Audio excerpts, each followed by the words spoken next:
You got Russia, you got China. Now they bring in the Iranians. They broker a deal with Saudi Arabia. Now they're brokering another deal with Saudi Arabia and Syria. And they're telling Kevin McCarthy not to meet with an allied leader.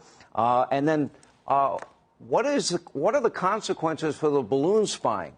What are the consequences for taking out an American drone like Putin did? There have been no consequences, and I think that's part of the challenge that we have on our hands here. Look, it goes beyond these things. Just today, Brazil, in our hemisphere, largest country in the Western Hemisphere south of us, cut a trade deal with China. They're going to, from now on, do trade in their own currencies, get right around the dollar.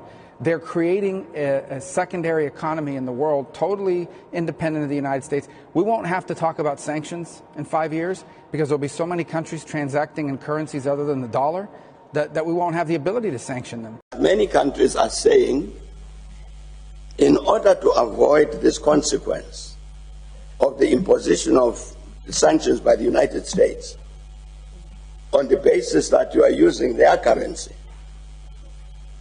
in order to avoid the consequences of sanctions that arise from that, let's walk away from the dollar.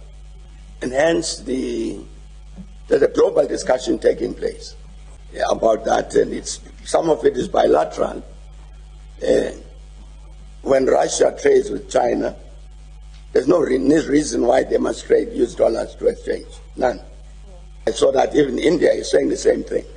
So globally, there's a discussion that is taking place to say we must find alternative means of trading among ourselves and not subject ourselves to the situation where there's one currency in the world which becomes the global reserve currency, because it gives the country that is the issuer of the money, that's the United States, it gives it the power to impose its will on everybody because you are depending on the dollar. You would see, Minister, that there's a great deal of media interest in our meeting because there are some who don't wish us to have relations with an old historical friend. We have made it clear that Russia is a friend, and we've had cooperative partnerships for many, many years, including partnerships as we combated the apartheid regime, which decimated our people and our country. And while we are friends with many all over the world, we cannot become sudden enemies at the demand of others.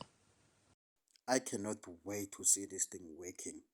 For real, on my side, I cannot wait because I think this is going to be the next development for our own countries. This is the new change because enough is enough. We have suffered in this world. And if you have checked, US dollar always taking over, but right now I think the best way is this one. For me, I appreciate my government. I appreciate my government for whatever that they're doing. So I'm 100% support of them. For me, I think this thing is going to work for our black brothers and sisters, for our nation as a country. Pick it up. Let's talk, guys. Thank you.